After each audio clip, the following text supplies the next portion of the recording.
the grave. Then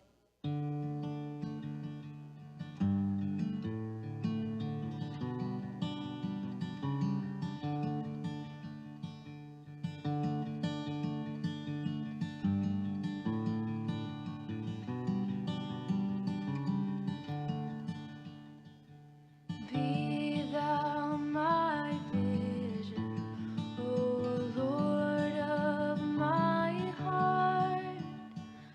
Not be all else to me, save that thou art. Thou my best thou, by day or by night, waking or sleeping, thy presence my life.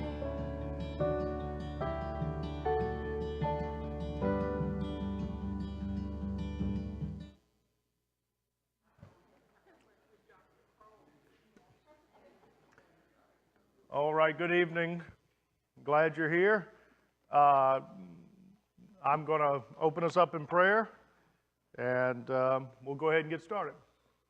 Heavenly Father, we thank you for our time tonight, and as we attempt to understand the life and ministry of Jesus, I pray that you would help us put pieces together, and God, that the Jesus that we follow, the Jesus that we worship, would be one not in our own making, but to the best that we can, that we would see Jesus as he was, as he lived, as he interacted, as he taught, as he healed. And so tonight we pray that you would continue to clarify in our minds who Jesus was and how we can better follow him with our lives. In Jesus' name, amen. Okay, so we're in the third part of our 7-part series. Tonight, in the life of Jesus, it is the choosing of the 12. So we have so far gotten through Jesus' birth and early childhood, his Judean introduction last week with John the Baptist in the wilderness. And so tonight we really set the stage for Jesus' public ministry. Tonight, as we set the stage with all these various players, the next 2 weeks will really fit together with all of these different players, because Jesus, next week we'll look at his miracles and healings, and then the following week his teachings and his parables, which are part of his teaching ministry.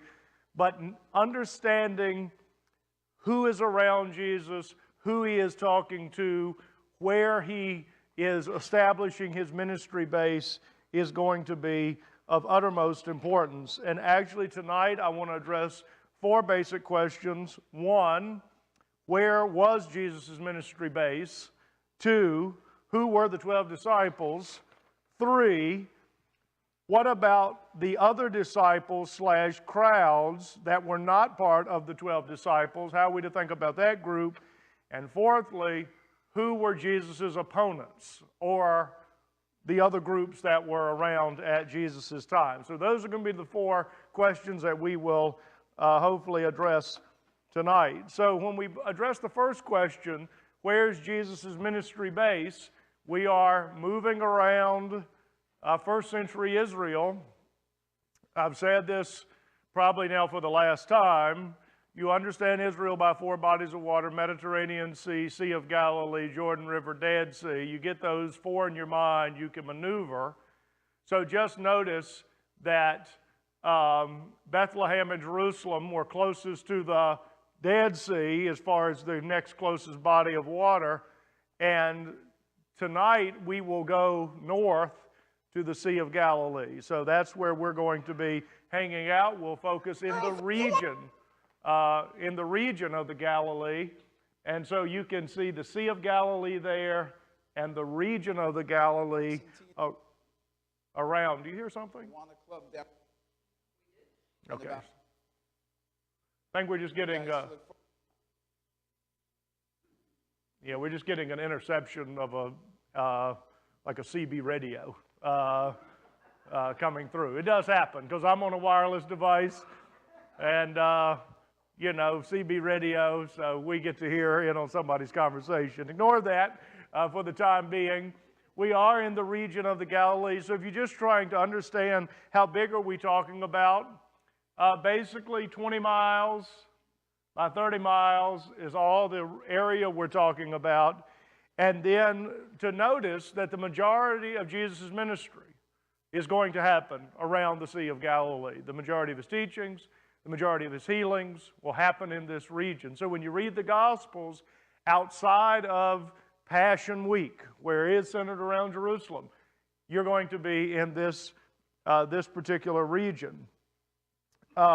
Just to isolate a little closer on the Sea of Galilee.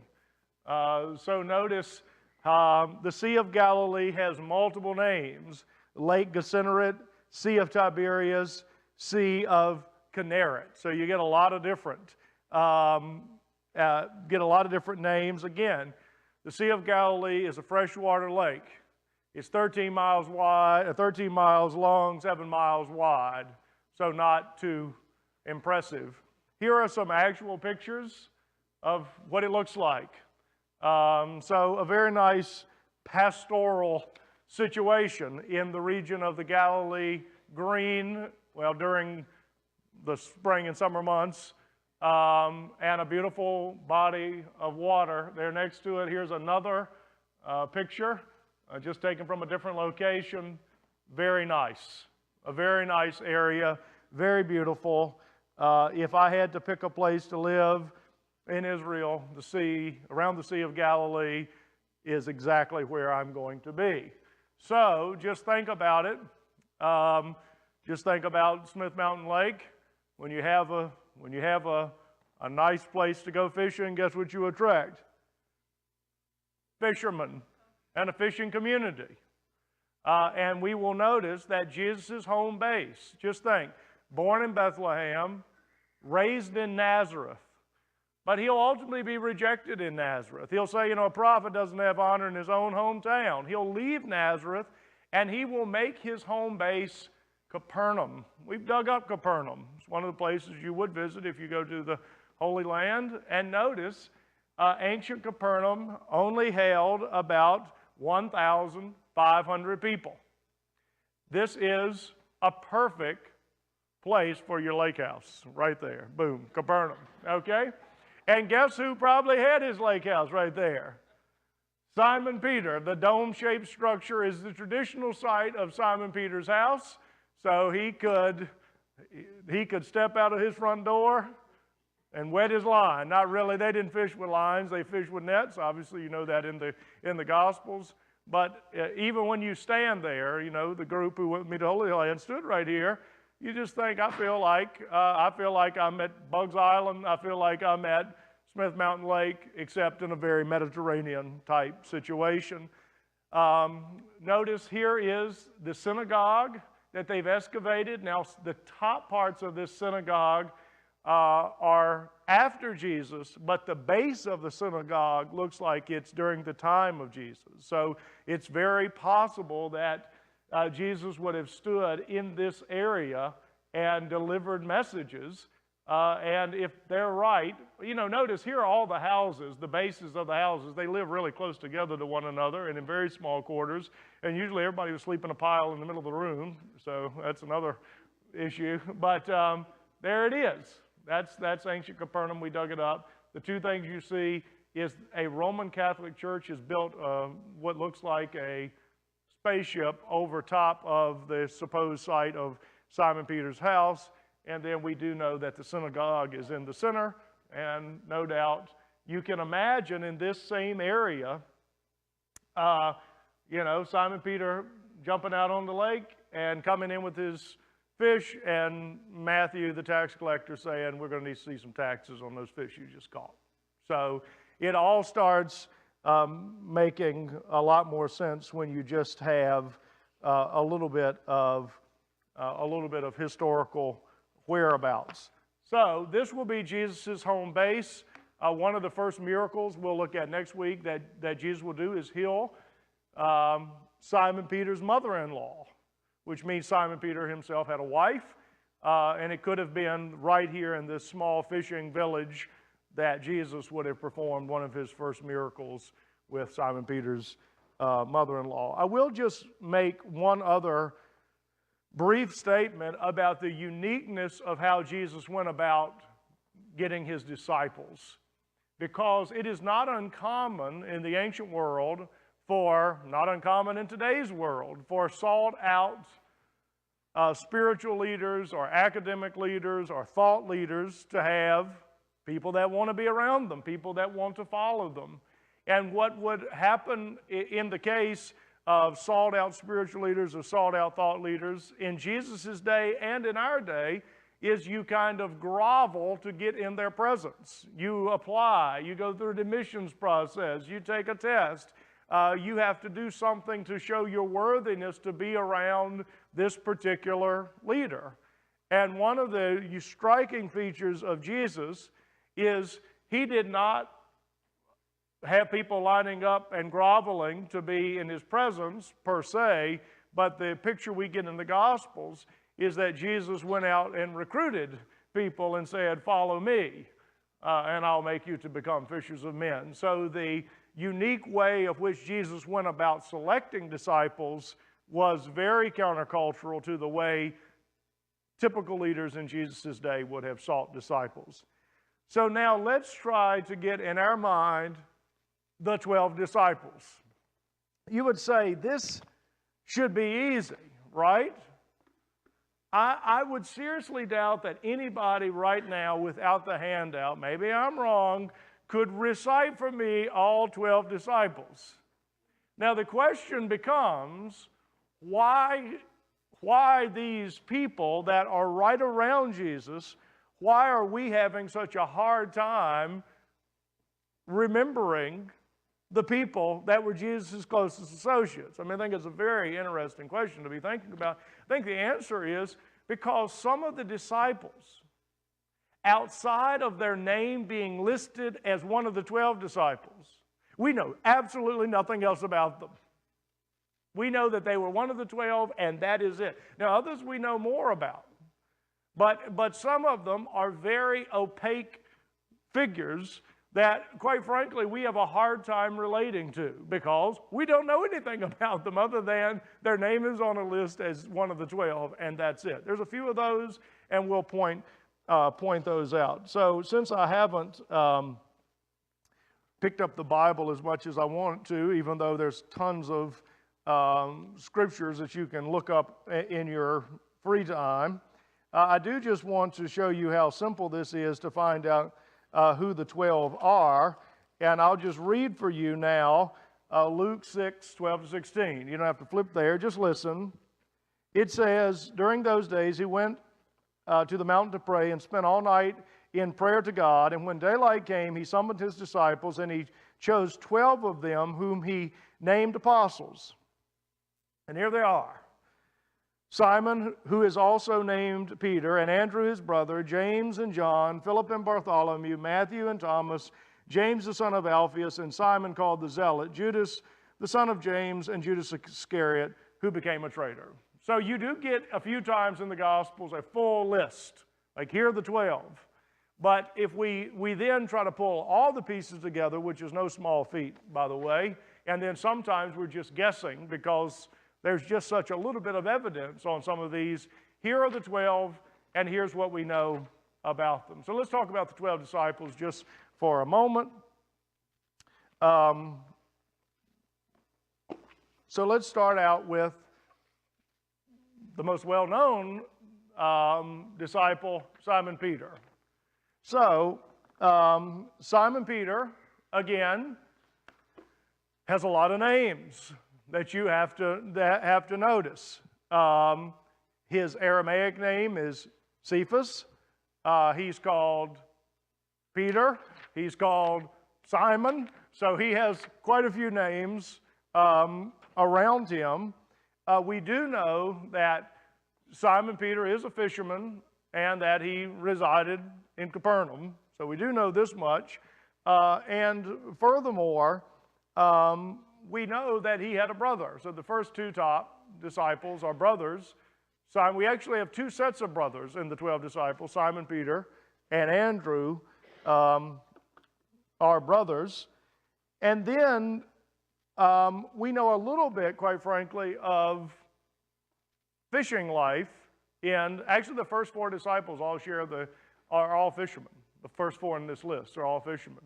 So it was, again, the field of archaeology is only 100 years old. That's it. So we haven't been digging around looking for things in a methodical way. You know, most people, when they think of archaeologists, they think of Indiana Jones. You know, you get in somewhere, you bust up a bunch of stuff, you crash a few things, and you come running out with something important. That is not the way you do archaeology. Actually, that's the way you tear up an ancient site, and people for the rest of your life hate you for messing up an ancient site. I know a few guys who are archaeologists. It is the most painstaking, boring thing you can imagine. You sit there, they usually dig you a ditch, and then you sit there with what looks like to me a brush that women put makeup on, and you go like this for hours and go, whoa, we might be coming on something. Oh, never mind, it's a rock. Keep brushing. That's it. Very slow, very methodical. But one of the things they pulled up out of the Sea of Galilee was a first-century boat. And there it is. It's right off the Sea of Galilee. Actually, in my office, I have a little replica that I bought off the Sea of Galilee, the little first-century boat. So, something like this with a sail and nets would be how they would have been fishing. So you can begin to kind of put that picture together.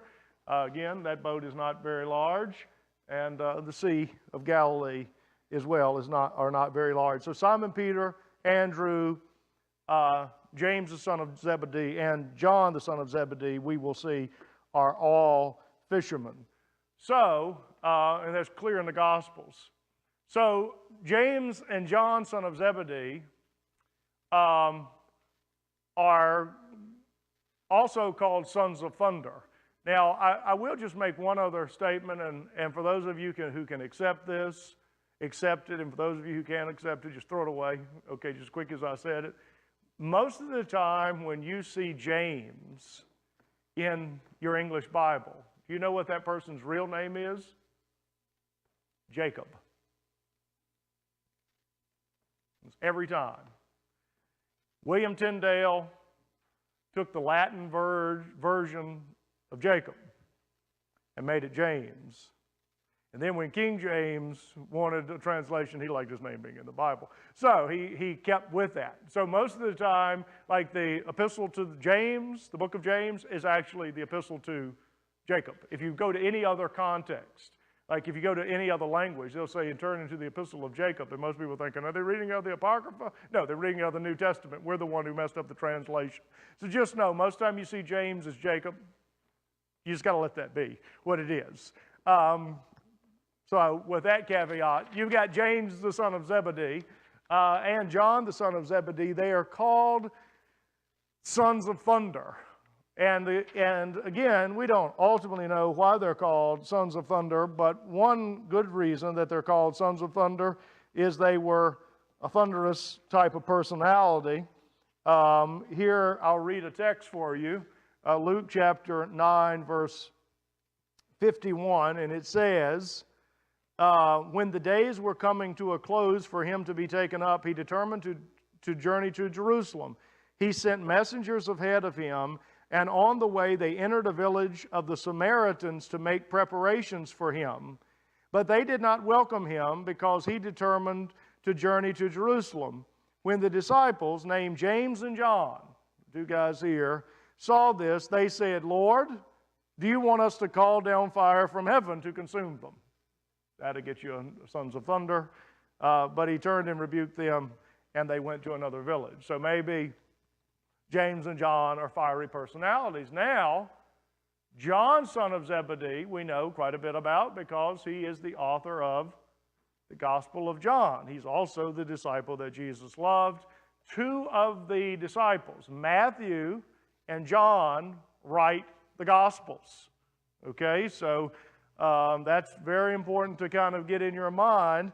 So I don't know what image you have. If I'm right that John, son of Zebedee, was a fiery personality along with his brother, that maybe tempers your vision of who John is, because he might have been known for his fieriness. Then we get to a few other people on the list. Philip. We do know from Philip that Matthew, Mark, and Luke only tell us Philip was a disciple. That's all they tell us. He's in the list. The Gospel of John tells us that Philip was a follower of John the Baptist. John chapter 1. So again, that's pretty much the extent of what we know about Philip. I mean, it's pretty scant. You have another, if you notice there, John 1:44. I will give it to you there. It says, "Now Philip was from Bethsaida, the hometown of Andrew and Peter. Philip found Nathanael. We have found the one that we found the one." So you got that passage, and then you also have, and previously in the passage, it's the transition from John the Baptist, and then you have John 12:21, which says, "So they came to Philip, who was from Bethsaida in Galilee, and requested of him, 'Sir, we want to see Jesus.'" There you go. Yes? No. Yeah, that's often the confusion, that the Philip of the disciple is not the Philip in the book of Acts. So those are two Philips, and they often get conflated into one person. Okay, so then we have another non-starter, Thaddeus or Jude. Outside, that's it. The only thing we know is he's one of the disciples, and whatever other role he plays, we don't know. Bartholomew, he might also be Nathaniel, but again, his name's in the list. Poof. You know very else little about him. He's just there. So this is the reason you people don't know the disciples, is because some of them are there's not much to know about them from the Gospels. You then have Thomas. Excuse me. Yeah, well, did I skip Thomas? Forgot, I didn't have a picture of Thomas. I must have forgotten. Anyway, you don't need, there's not real pictures anyway. Not photo, these are just pictures from church history. So Thomas, again, in Matthew, Mark, and Luke, we only know that he's in the list. We get two episodes in the Gospel of John, John 14 and then John 20. And Thomas gets a bad rap for doubting Thomas. All the disciples doubted. So he was really not unique among the disciples. None of them believed. And so it really is a misnomer to give to say, he's doubting Thomas and this is bad, because they actually all doubted. Again, you get the two episodes, which does kind of lend to the fact that Thomas might have been a gloomy personality. Jesus, don't let your heart be troubled, believe in God, believe also in me. In my Father's house are many mansions or many rooms. And Thomas says, "Lord, we don't know where you're going. How can we know the way?" He says, "I am the way." So you always kind of get a little bit of a gloomy personality, and then if I don't touch the nail prints, touch the side, I will never believe. Other than his name, you get these two pretty negative pictures of him, not a stellar disciple. James the Less, we don't know. He might be Matthew's brother. But again, a very limited picture. By the way, I am skipping around, but I meant to say this. Under James, son of Zebedee, under C, he will be the martyr killed in Acts 12. And they killed James with a sword. He will go down very quickly in the early part of the church. Matthew or Levi, we do know he's a tax collector. And if you're just think about this, because we're going to paint the picture here in a moment of kind of the political backdrop of this moment and how these people fit into it. Matthew is a Jewish person collecting taxes for Rome. So that puts you in a precarious situation. You are a sellout because you're collecting taxes from the people who took you over. And so in some ways, Matthew is the outcast, right? Jesus fraternized with tax collectors and sinners. Well, Luke is going to be part of that group because why would a good Jewish person, because you'll see as we look at the Jewish factions tonight that Jesus will interact with, why would they fraternize around together? Just think about this. The mix mash of people that Jesus is going to put together as his 12 disciples. You've got the sellout in Matthew relating to who? Simon the Zealot. This is like, I hate to use this, but I will. Simon the Zealot had "Make Jerusalem Great Again" hat on, I promise you. Okay, I mean, he was like Mr. Nationalist. I'm going to, Jerusalem is it, baby. These Romans need to get on out of here. And if they don't get out of here, I'll throw them out. Because we need to get back to the good old days. Back to the days where we ran the show and we're not under oppression. So you've got Simon the Zealot, this personality, with Matthew, who's collecting taxes and sending it on up to the end. Jesus is put together, plus you've got fishermen, you know, plus you got these other people we just don't know much about. It is a very, very diverse group. And lastly, you have Judas Iscariot. A lot of research has gone into his last name. And it may be that Sakari gives us a sense that Judas was connected to a zealot-like group.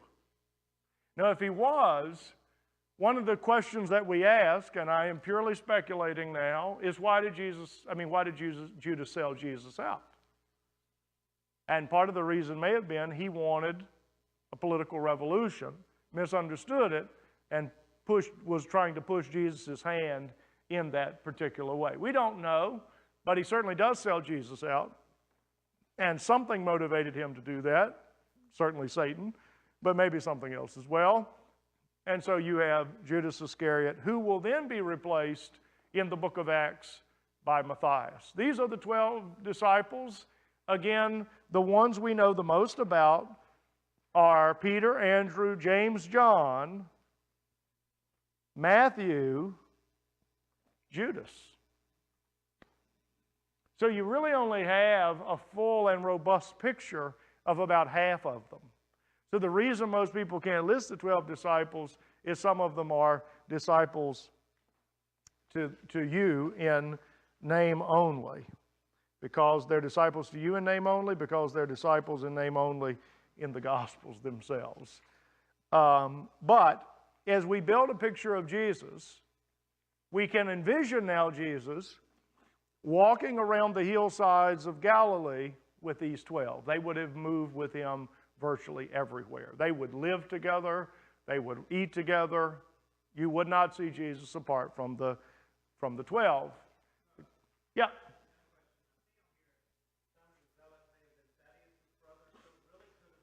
That's speculation. It could have been. It could have been a lot more brothers, and people have tried to make connections, and the answer is we're trying to connect dots. I think you've got Simon, Peter, and Andrew are brothers. James and John are brothers. The others are speculations, as best as I can tell them. The one thing we do know is it's a diverse group. So then you have other disciples and followers of Jesus that are not part of the 12. Because you read the Gospels, this is clear. So, and some of them are women. We actually do know a few names of women. Here it is. Luke 8, 1 through 3. Soon afterwards, he was traveling from one town and village to another, preaching and telling the good news of the kingdom of God. The 12 were with him. And then it says, and also some women who had been healed of evil spirits and sickness. Mary, called Magdalene or Magdalene, 7 demons had come out of her. Joanna, the wife of Chuza, Herod's steward, Susanna, and many others who were supporting them from their possessions.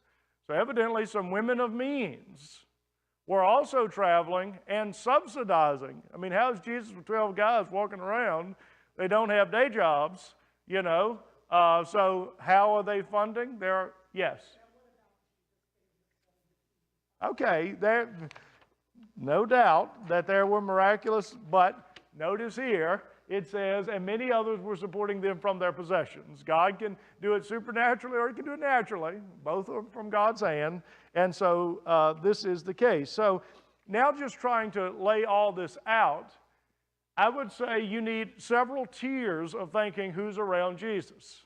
Okay? So I don't think we ought to underplay the women. I don't think we ought to overplay the women. Usually the History Channel overplays the women. We ought not underplay the women.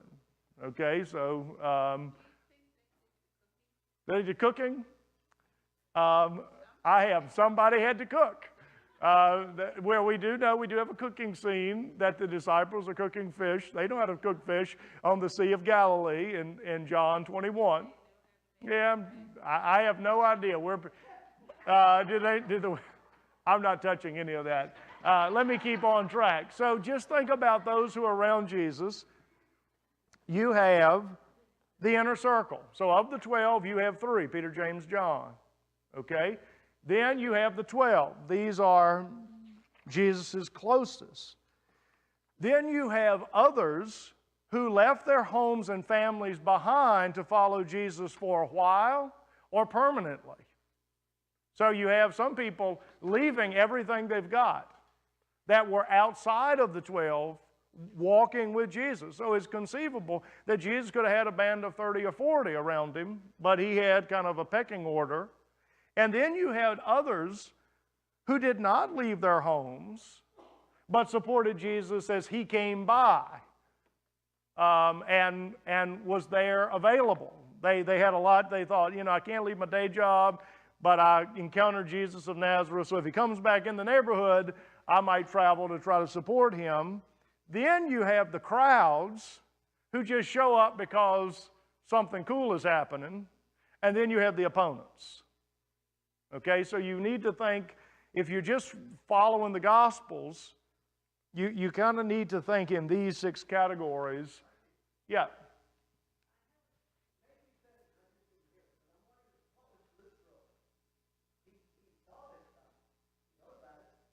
Luke was not an apostle nor an eyewitness. Yeah, Luke was a Gentile, and he tells us that. Luke chapter 1, verses 1 through 4, he says, and many people have set to compile this, and Luke, if you read the Gospel of Luke, Luke 1 through 4, you've got 2 Gospels written by non-eyewitnesses. Luke tells you that he went and interviewed everybody, and that he already had sources, but he followed the source up with the interview. And now, not to blow your mind, because I don't want to blow your mind, but John Mark, who is the author of the Gospel of Mark, church tradition tells us this overwhelmingly, that John Mark, while being the author of the Gospel of Mark, was told everything to write by Simon Peter.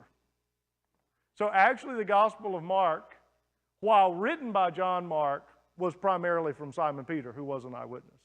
So when you read the Gospel of Mark, it could well have been titled the Gospel of Peter. So you've got, of the 4 Gospels, you've got Matthew the tax collector, John Mark, who goes on Paul's first missionary journey. John, Mark, Barnabas, and Paul. That guy, John Mark, who flakes out. He's like the kid you don't want to take on the mission trip because he falls apart, halfway there. That's John Mark. He's the guy who writes the gospel. Simon Peter says, I don't want to deal with this guy anymore. I can't go with him. Barnabas says, I'll take him. That's your guy. But, and I'm not trying to overplay church tradition. Church tradition is dogmatic that Simon Peter tells John Mark everything to write. Luke is a Gentile, not an eyewitness, That's the reason when you read Luke 1 through 4, he tells us, I interviewed everybody carefully. And then you've got John, son of Zebedee, writing the fourth gospel. So those are your key players. Yeah. And Luke is also a Gentile. So you got a very, it's kind of one of these things in trying to defend your faith. If Christianity wanted to make up the four people who wrote the Gospels, this was a ragtag bunch. I'm sorry, you know.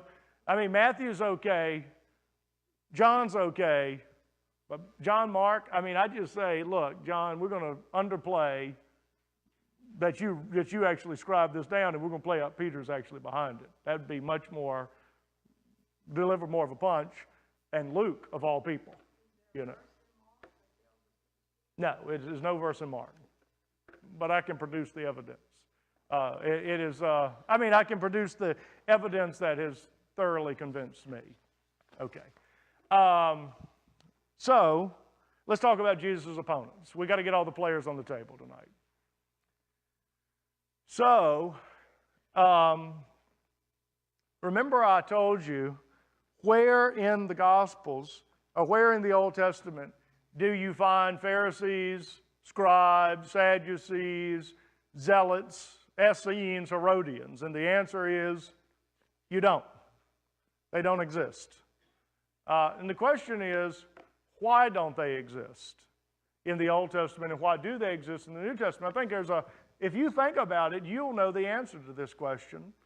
Because the nation of Israel goes into exile, they get wiped out. And when you get wiped out and have to start over, guess what? There's a power struggle. When everybody goes out and new people come in, there's a power struggle. And what we do know is the Israelites get wiped out for a while. But then, I'm just going to use this term loosely, 100 years before Jesus comes, they get national liberation under the Maccabees. So the festival Hanukkah, the rededication of the temple during the Maccabees, from almost 100 years, I'm just using some round numbers, just say 100 years before Jesus is on the scene, it's actually like 60 years before Jesus is on the scene. So let's just say 60 years before Jesus is on the scene, for the previous 100 years, you understand? Because the Romans take over in 63 BC. So you have basically from 160 BC to 60 BC where Israel's back in the land and they're running things for 100 years. That's a long time, quite frankly.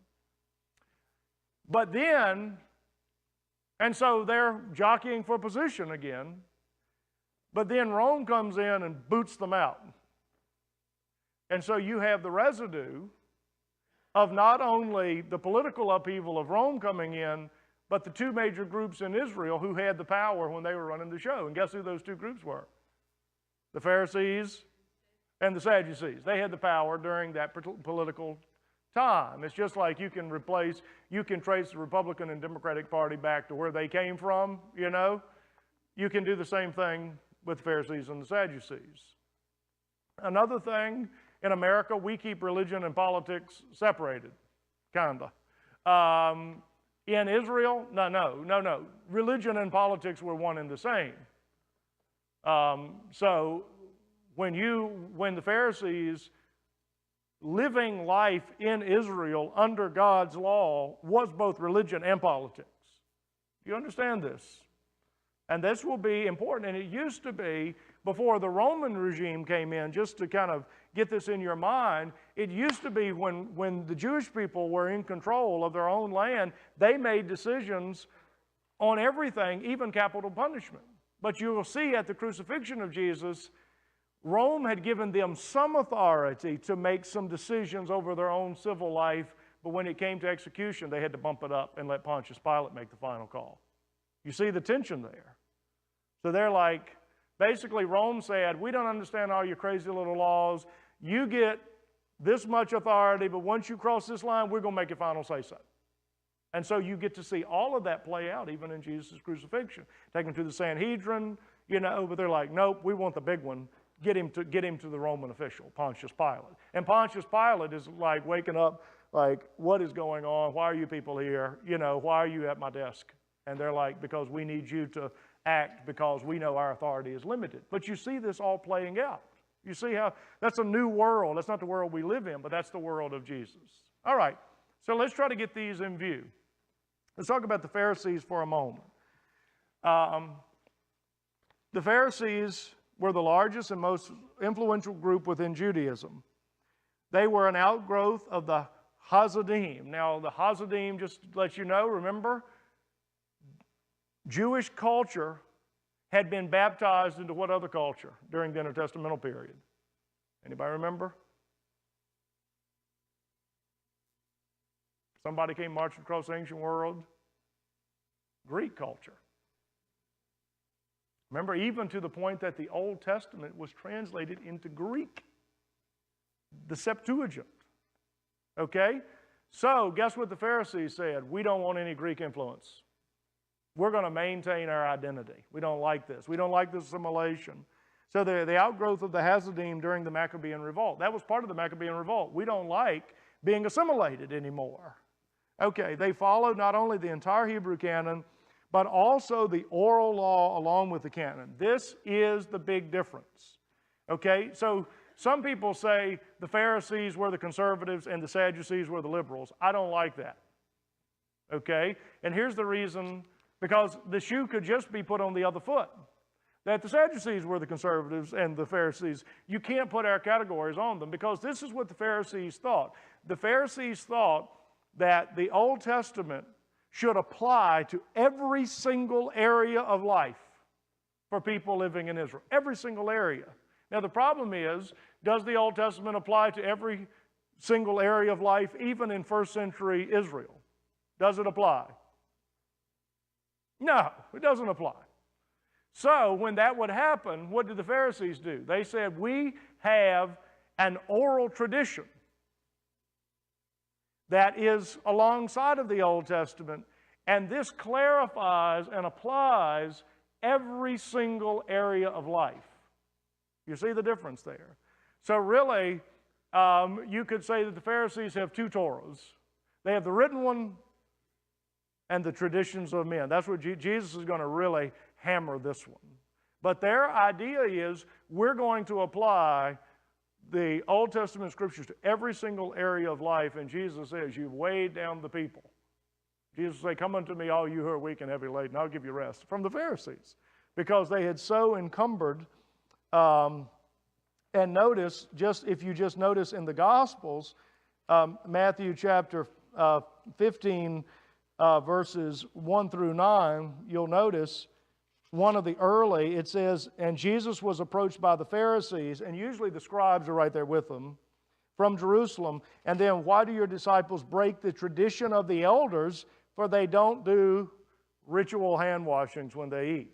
You see, where is that found in the Old Testament? It's not. It's found in the traditions here, the oral traditions. And this is the one. And the Pharisees were real dogmatic that it had to be followed. Now, notice, some Pharisees were open to Jesus. Nicodemus, John 3, comes to Jesus at night. He says, we know you are from God, for no one could perform miracles like this except they're from God. So you got some Pharisees going, oh man, I'm interested in what's going on here. And then you have the big Pharisee, Saul of Tarsus, who converts to Christianity. So you get a mixed group. These are both the opponents of Jesus. You have those who are curious about Jesus. And you got Saul of Tarsus who will convert to Christianity, and he'll say, I was a Pharisee of Pharisees. He's like, not only had the Old Testament, I had the traditions of men. And he says, I count it all lost for the sake of knowing Christ. That's his testimony in the book of Philippians. Born of the tribe of Benjamin, circumcised on the 8th day, a Pharisee of Pharisees. He says, forget all of that.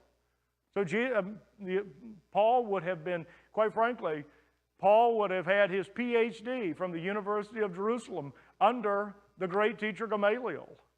So he is a scholar of scholars, and fits right into this group. So then you have the scribes.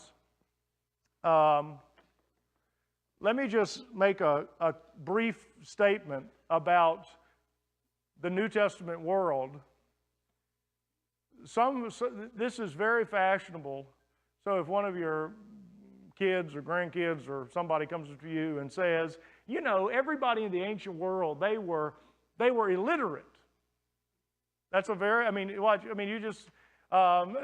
how to read. And they point because, well, there's this special class of people called scribes. There is a Canadian scholar by the name of Craig Evans. Now, you want to talk about the type of boring stuff I enjoy. He totally exploded that theory that first century people couldn't read. They were all illiterates. Because they say, oh, you know, Jesus' band, they're all illiterates because everybody in the first century was illiterates except for a few people. You know, one of the, who did I just say? Craig Evans. Yeah, he exploded that by saying, guess what? So they went on a dig. You know what they found everywhere? Ancient graffiti. Mary loved Sally. Scratched on the bathroom walls. You know, you're a loser. And his idea was, if nobody could read, then why in the world do we have low-class writing scratched all over the place, just like if you unearthed, you would find if you unearthed trailers of train cars and you see graffiti sprayed all over it. If they couldn't read, well, what are they writing for? And here's the truth. Most people, I would propose, or a large majority of people in the ancient world could read, but only a very small group of people could write. And here's the reason why. If I go break off a stick and give you a goat hide and say, dip it in this and write something on it, you'll look like you're an idiot because you can't even make do with it. You understand this? It's probably the reason that oftentimes even Paul, and if you want me, I'm not going to tell you now, but at the end of the book of Romans, he actually says, Paul, everybody believes Paul wrote Romans, but we absolutely know Paul did not pen Romans because in Romans 16, there's this little footnote. It says, I, Tertius, who wrote this letter. It's right there. You know what? You're going to make me say it. I'm not going to look it up now, but it's in the book of Romans. I, Tertius, who wrote this letter. And you're like, I thought Paul wrote it. And his little scribe is saying, here I am. You know, Paul got tired today. He didn't want to deal with this. Paul probably could write, but he didn't want to keep up with it. So you had a group of people, the scribes, who did a lot of writing. Because writing was hard, reading was much more commonplace. The Sadducees. Now, why did the Sadducees, you notice, let me read this, develop from the priestly supporters of the Hasmonean dynasty during the intertestamental period. They accept the entire Hebrew canon but gave greater authority to the Torah over the other books of the Hebrew canon. Quite frankly, they basically read Genesis through Deuteronomy to the exclusion of everything else. They were anti-supernaturalists, denying angels and the future resurrection because they did not believe the teaching was explicit in Genesis through Deuteronomy. That's the reason they deny it. They don't deny it because they're liberals. They say, I can't find a clear future resurrection in Genesis through Deuteronomy. That was their argument. Actually, the clearest place you find a future resurrection in the Old Testament is in the book of Daniel. Clearly a statement of resurrection there, but the Sadducees said, we're going to focus only on Genesis, Deuteronomy, and they said, we can't get clear and undisputable evidence that we see a resurrection there, so we reject it. Furthermore, the Sadducees kind of kept this posture. They basically said this,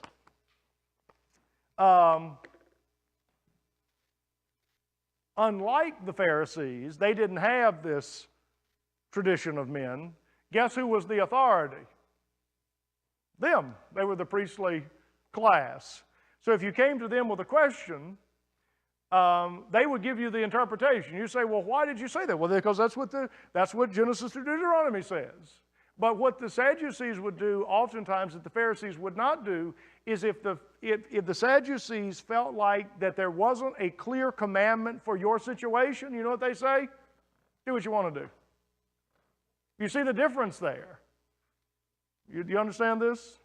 So in some ways, they're not liberals, the Sadducees saw the Pharisees as the progressives because they had all this extra stuff, along with the Old Testament, and they were just real hemmed in. The only view, by the way, we notice, guess what Jesus will strike at, or they will strike at, is their anti-supernaturalism. Actually, Jesus is going to address that in the encounter, and his whole point is, you guys are so earthly focused, you got to get with the program and see God's got something else going on. These are the Sadducees. The Essenes, I'm not going to talk about them again. So you got two competing big classes in Israel, the Pharisees and the Sadducees with the scribes on the side. You've got the Essenes, never mentioned in the New Testament, by the way. Where are they at? Out in the wilderness. That's why they're not mentioned. But this group, although different than John the Baptist and Jesus, probably most closely aligns with John the Baptist and Jesus because they have a clear messianic expectation and they think Jerusalem is corrupt to the core and needs a redo. Okay? So there's differences, but there you have this group who's kind of retreated from society. Then you have the Zealots. Now we do know for sure that this group of people led a rebellion against Rome from 66 to 70, and ultimately the destruction of Jerusalem would come about in 70 AD. So we shouldn't read things back into things. So this group doesn't become organized, and this group doesn't become armed and ready to fight until later on. So when Simon is a zealot, they're not quite as organized yet, but they get organized as time goes on. And what does this group do? You've got the Pharisees and the Sadducees trying to maintain Jewish identity to some degree. You've got the Essenes saying, forget it, we're going out here and do a start over. You got the Zealots saying, we're just going to throw these people out of here. And we're going to take back over again. We're going to be in charge. We're sick and tired of these people being in charge of our situation. And then you've got one other group. And they're mentioned in the New Testament. Oh, by the way, the Zealots are the ones, remember I showed you the Masada? The Zealots are the ones who hold themselves up on Masada and say, come and get us. And the story of Masada is when Rome finally comes and gets them on the top of Masada, the Zealots killed their children and killed themselves and said, we're not going to be taken over by anybody. And by the way, current Jewish military people, when we were on the top of Masada, they had the Jewish military saying, we want you to be like this. Like if you get in a conflict, you go down swinging. You die. No surrender. So they tell them the story of Masada. We even took pictures with Israeli soldiers on top of Masada because this story is reiterated to them. Simon the Zealot, although obviously Simon had to give up his fighting ways to be with Jesus. And then you have one other group, the Herodians. They are the sellout crowd. And we notice, guess what? The Pharisees co-opt the Herodians to do what? Ask Jesus what question? Is it lawful to pay taxes to Caesar? You see, they're saying, see, we're going to ensnare him because the Herodians wanted to keep good with the political situation. So we've put the players on the table. Now, as the drama unfolds up until Holy Week, when people enter in, you go, oh, the 3, oh, the 12, oh, the disciples who are traveling with Jesus but aren't part of the 12, oh, the crowds, oh, the supporter who's not traveling, oh, Pharisees, oh, scribes, oh, Sadducees, oh, Herodians, oh, Zealots. And you have all the characters put together, and you see Jesus returning to his home base in Capernaum, regathering himself and launching out on his new endeavors all around the Sea of Galilee. I've got a few moments for questions. Yeah. Go back to the first picture where you said Peter had his family there, his mother. Oh, okay. Yeah. Back up. This is the traditional site, and sometimes with traditional sites you don't know what to make, but we know for sure that this is first century Capernaum. Okay, so Peter had a mother-in-law. He had a wife. Yeah, sure. So, Yeah, okay. Yeah, he had a. Yeah. So Jesus comes along and says, leave your wife She could have hung around, or he could have left her at the house for a while. Yes. Again, what do we have? We have people walking with Jesus, some of whom are women that are not part of the 12. So Peter's wife could have been hanging out with the women, with Jesus. Sure. No doubt. What's that? Listen, none of Jesus, we know Jesus has sisters. They're never named. Yeah. So yeah, you're tracking right. But I envision that it depends on what type of wife she was, you know. If it was Melissa, she'd be going right along with me. You know what I'm saying? If it's somebody else, they'd be stay at home and say, I don't want to go. It depends on what type of woman she was. Does she want to travel around with Simon Peter, or does she want to sit at the house? Yeah, yeah, Linda's, we already know. She,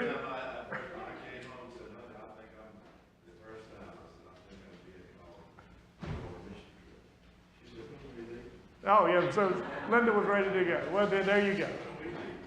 Yeah. Yeah. Yes. I think you talked a little bit about the scribes and the Pharisees kind of hanging out together. What was the relationship between the Sadducees and the Pharisees? Did they, when they were out public, did they show respect for each other, or did they? Yeah, good question. Well, they certainly had sharp disagreements. Usually, we disagree the most with the people we're the closest. You know, so I think that would. So one of the questions is when Jesus goes before the Sanhedrin, you know, that probably is, for lack of Republicans and Democrats, is probably Pharisees and Sadducees. So they both have clout. So, you know, but Jesus gets a full condemnation from both the Pharisees and the Sadducees. So while Pharisees and Sadducees are anti-Jesus, they're also in conflict with one another. Yeah. Yeah, I'm sure they're having bitter disagreements. Because the Sadducees are going to say, drop all this extra stuff. Just stick to the narrow text. You know what I'm saying? You can't, they're telling the Pharisees, you can't say much about much other than this narrow bit of stuff. Stop imposing all these extra laws. So in that way, they're libertarians, you know. But the Pharisees are saying, no, we're going to govern every area of life, even to the point you'd count out your grains of salt with the Pharisees, because there was a tradition for that, you know.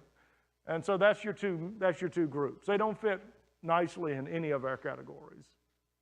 Yeah. Yeah.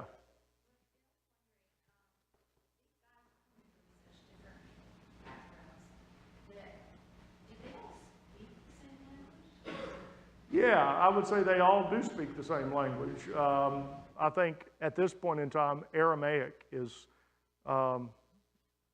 and Greek is, yeah. They're certainly in a, you know, it's only in America that we speak one language. I mean, go most other places in the world. I mean, you travel around Europe, now everybody in Europe speaks English, which is weird. But, I mean, just think, you just drive from Germany to France. It's not that far. You drive from like half of even Switzerland. One side of Switzerland is French, the other side of Switzerland speaks German. You know, then you go to Italy, everybody's Italian. You know, so you just, I mean, you know, in a small area. It's only in America almost that we're expected to know one language and one language only. So most places in the world are bilingual or trilingual context. So, I mean, go around Africa. I haven't, but I mean, everywhere you go, you got to, I mean, it's like, okay, you speak Zulu, you speak the Queen's English, you speak, I mean, it's a mixed bag. So, yeah, they certainly could understand each other. Yeah. Oh, I don't, and well, I think that I should have put and other groups. I think I did it in the slide. So I don't see the Essenes are not opponents, they're not mentioned. But they're a notable group. So, yeah, I wouldn't say they are opponents. They don't agree. I'll just tell you the big difference between the Essenes and Jesus is Jesus, like the Essenes, called for radical discipleship. Like, you're going to leave everything and follow me. Essenes left everything to go in the wilderness. The Essenes absolutely had a strong messianic expectation. But the big difference, one of the major differences between Jesus and the Essenes is Jesus, while he called for radical discipleship, called for open table fellowship. He eats with tax collectors and sinners. The Essenes did not call for, like, you were in the group or you were out of the group. There was no open fellowship with those outside the group. It was a very closed community where Jesus was a radical community for his disciples, but a very loving community to everyone else. And that was one of the major differences of them, those two. So they would not have agreed.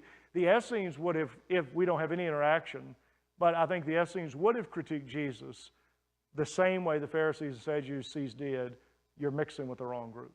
I think that would be their level. That would have been their critique of him. Yeah. All right, well, the drama continues on. I'll see you next Sunday night.